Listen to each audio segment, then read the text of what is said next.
maybe Moadu wasn't in favor at the moment, but he certainly had a lot more caps than Breck Shea, right? And he had to go through allocation anyway. Right. So that's the thing is Breck Shea going to get paid DP money? I don't know that he will. And if he doesn't, then he's going to be subject to allocation. Dallas, unless two things, and I think one of those things was fulfilled. He was sold by Dallas to Stoke for a couple million. Like, he was sold. He didn't go to Stoke in between contracts like Hercules Gomez did. Right, so that means that Dallas loses the right to hold him when he comes back.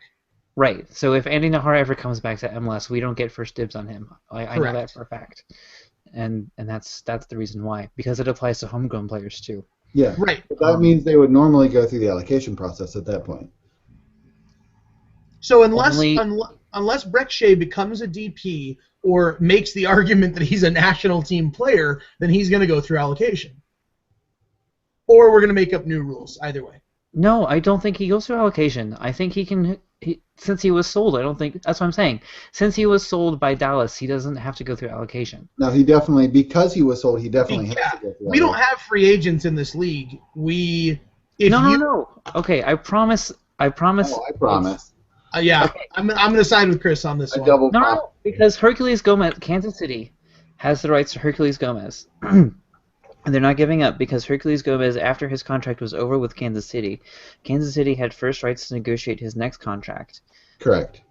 But he didn't sign a contract with them. He signed a contract with Mexico. So Kansas City still has Hercules Gomez's rights. But that's because they didn't get paid for them. Not go through allocation because they already have the rights. Right. That's why he didn't go through allocation. Dallas sold the right to get Breck Shea, so he goes through allocation. He does. Okay, I now understand. Okay. Unless they Dempsey him, which they haven't even done that with all national team players. It's just been the biggest names.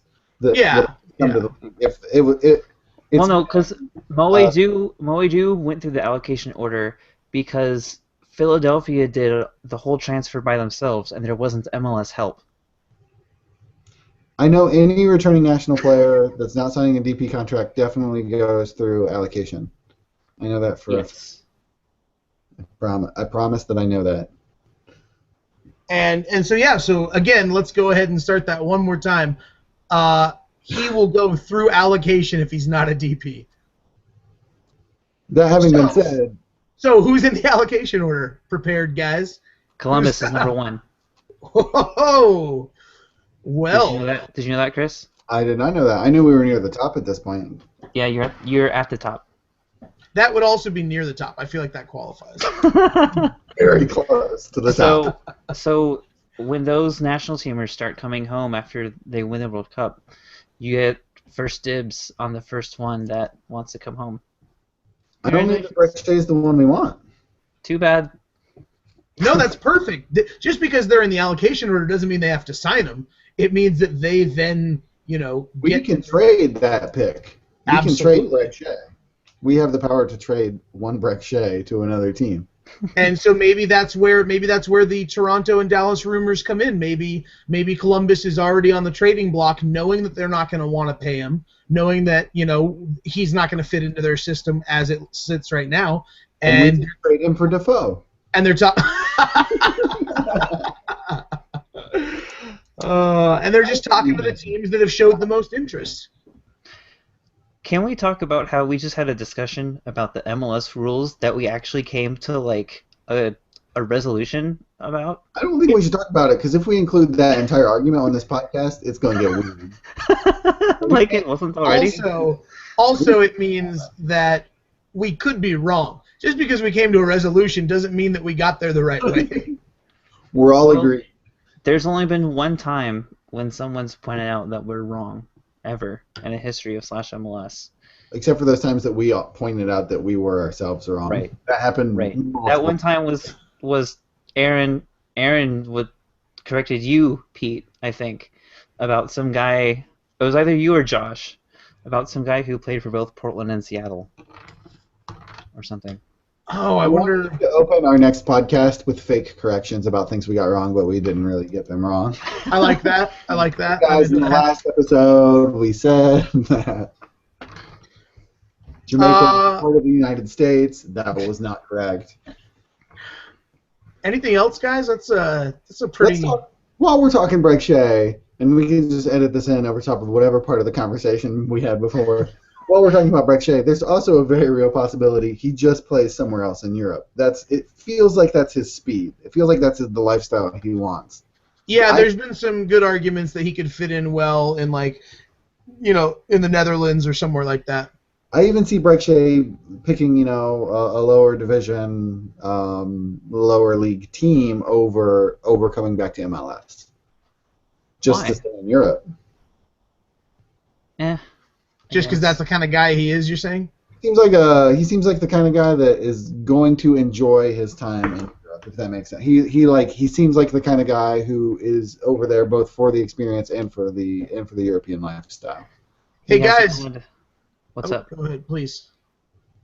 I wasn't gonna say anything meaningful. Oh, I'm going to completely interrupt our conversation with some late-breaking news to keep this podcast relevant. All right. As of a few hours ago, it looks like the disciplinary committee has issued a couple of reports, and they are going to suspend DC United forward Eddie Johnson 1 game and fine him for an undisclosed amount for his reckless challenge Saturday against Troy Perkins. Woo!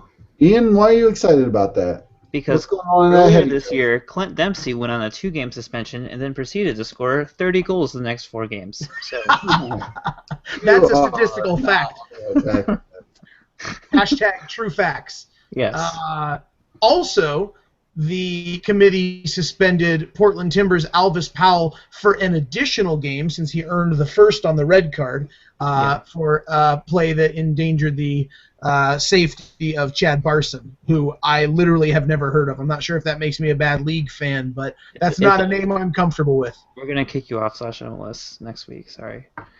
We're not even having an episode next week. Oh, and specifically relevant to Chris.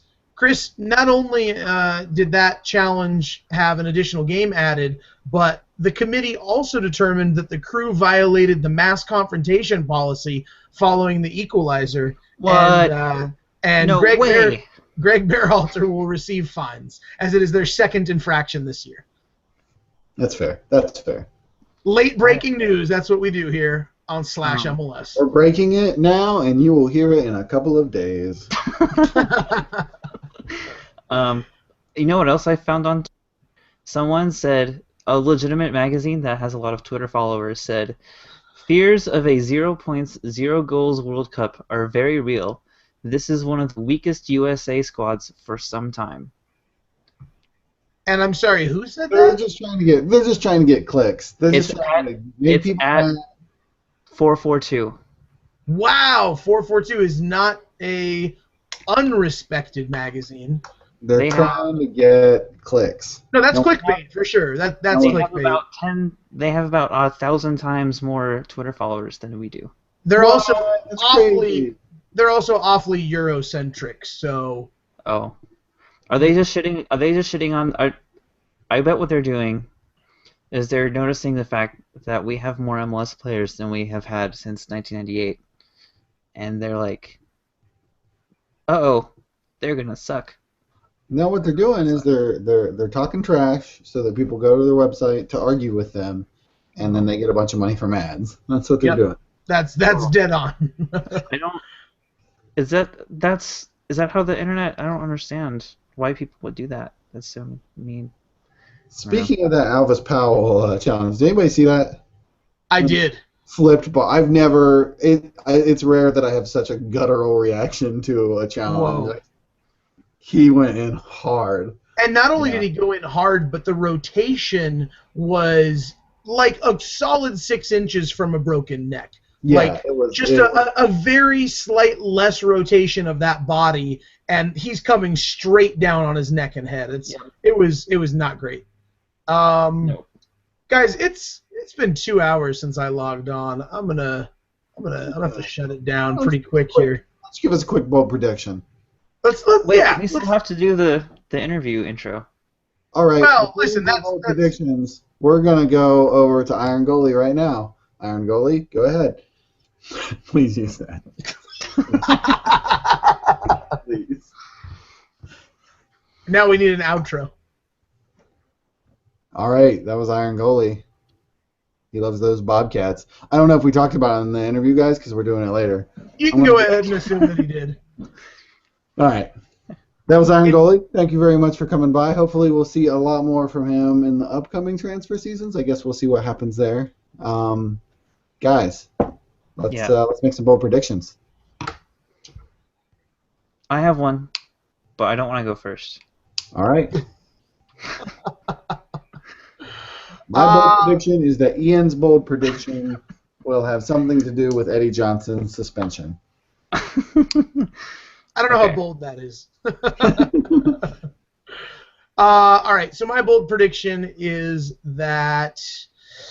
Oh, I'm looking at the slate of games. I don't see anything that really excites me too much. All right, here's my bold prediction. The amateur team PSA Elite is going to beat the Galaxy's Los Dos, and therefore Seattle will get to host an Open Cup game against all odds. Against all odds. PSA Elite is... They advanced to that round because a team that's a lot better than them forfeited. Ian, I'm aware. Very This is sad. a bold prediction segment. This is a bold prediction. Well, all right? see, I have to contextualize it to make sure that the listeners understand how bold it is. Yes, they did get to this round due to forfeit, and they are playing Los Dos. Although, Siggy Schmidt made a really good point, and not all of our listeners might know this, but similar to the way that national teams work, the U.S. Open Cup has a team cap policy. So as soon as you play for a team, including the USL Pro version of a bigger MLS club, you are locked to that team for the rest of the time. So I don't think the Galaxy is going to be sending nearly as many of their better players as they would typically in Are a you serious? standard. Have you seen the Galaxy's lineup the last 2 times they've played in the Open Cup? No. They've come to Raleigh 2 straight years, and the biggest name on the field in both games was Jose Villarreal. Okay, but here's what I'm saying. If they want to continue to do that, they need to send even worse players to Los Dos, because if they send them to Los Dos and they get cup capped, then they won't be able to play for their mediocre team that they send for the pro level. I actually didn't know about that rule, and it makes it very interesting with all the partnerships this year. I know if Dayton Dutch Lions advance in the U.S. Open Cup, they're going to play the Columbus Crew, and half of the Dutch Lions starting lineup is players under contract with the Crew. So that's very interesting. And the same thing is happening with the Sacramento Republic, because their best players are coming from San Jose, and if they advance through the third round, they're going to go to San Jose.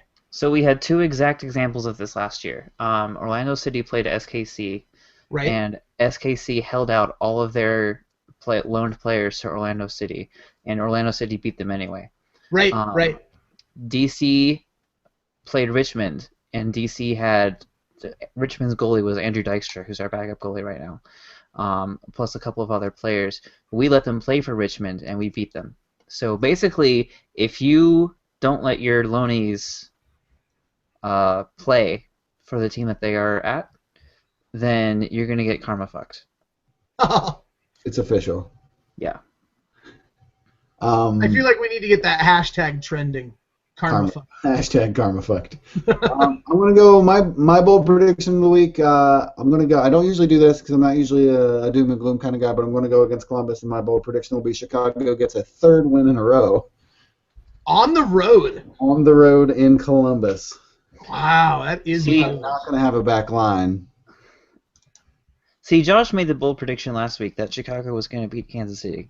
We're going for and I made the bold prediction that they were going to do it in New York, and they did it. Going for this. So I'm saying, is it bold? Is it still bold to keep picking Chicago? Yes, I'm still going to give that bold. 100%. Fine. Here's my bold prediction.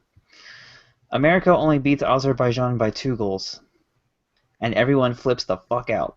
Now, is that Monday? Is that happening before? Oh, and we are. That's happening a week from this recording, so 5 or 6 days from when this goes out. Okay. So that is a bold prediction. So give it to me one more time since I decided to talk all over it. When America plays Azerbaijan in wherever the fuck they play them, San Francisco. Candlestick Park, yeah. Yeah. They're only gonna win by 1 or 2 goals, and everyone's Which is a travesty in your mind. Because Azerbaijan's ranked something like 380th in the world or something, even though there's only 200 FIFA. There's that many countries. Okay, that is a bold prediction, Ian. All right, we've got some bold predictions. Let's see what happens. Thank you guys for joining us for this absolutely just clusterfuck of an episode. I've had a really good time, though. I'm gonna be honest. Likewise. It's been real. Thank you.